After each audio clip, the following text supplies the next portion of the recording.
Шинжлэлийн засгийн газрын тэргүүний огцруулахад ардчилсан намын нэр өгөхийг гишүүдийн үйл хөдлөл дэм болсон гэж хэлж болно. Тэгвэл эдгээр гишүүдийн зарим нь улсын хурлын чуулганд оролцоогүй шалтгаанаар тайлбарлаж байна. Шанхур фракцын гэгддэг Эрдэнэ гишүүн дахид бүрэн эрхийнхэн дагуу улсын хурлын чуулганд оролцоогүй гэж тайлбарлсан байна.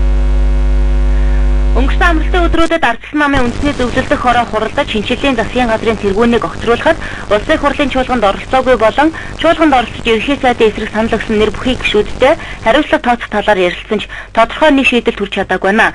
Эдгээр гишүүдийн нэг болох улсын хурлын гишүүн хүн амын хөгжил нийгмийн хамгааллын сайд Эрдэнэ 11-р сарын 5-ны улсын хурлын чуулганд ирээгүй шалтгаанаа дараах байдлаар тайлбарллаа. Тухайн өдрийн хуралдаанд оролцох нь бол улсын хурлын гишүүний өөрийнх нь бүрийн асуудал шүү дээ. Нэгдүгээр, хоёрдугаар тэгвэл ерөн зүгээр яг тухайн үед бол хуралдаанд оролцох боломжгүй надад шалтгаан байсан. Тийм учраас оролцоогүй. Бүгд байхгүй гэж ярьж болохгүй шүү дээ. Манай Шанхур фракцаас чуулганд 4 хүн суусан. 4 хүн байгаагүй. Тэгэхээр бүгд ишээ гоцтой.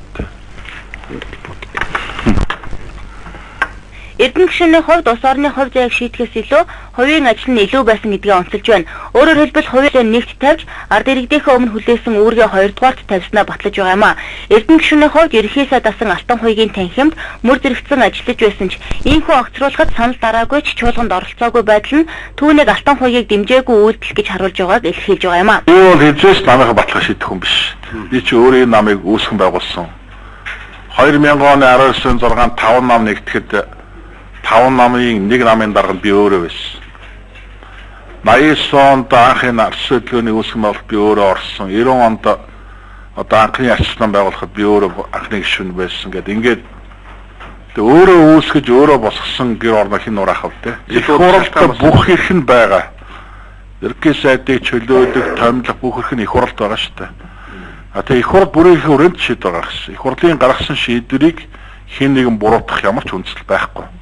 Ямар ч тач эрхэм улсын хурлын гишүүнд ар гэрийн ажил гарч болгоч хувийн ажлаас илүү улс орныхаа ажлыг эхэнд тавиад чуулганыхаа хуралд суусан бол гэдэг шүүмжлэлийг дагуулах болсон юм а. Твс мэдээ Ариун Туяа Цэрэн Дулан мэдээллээ.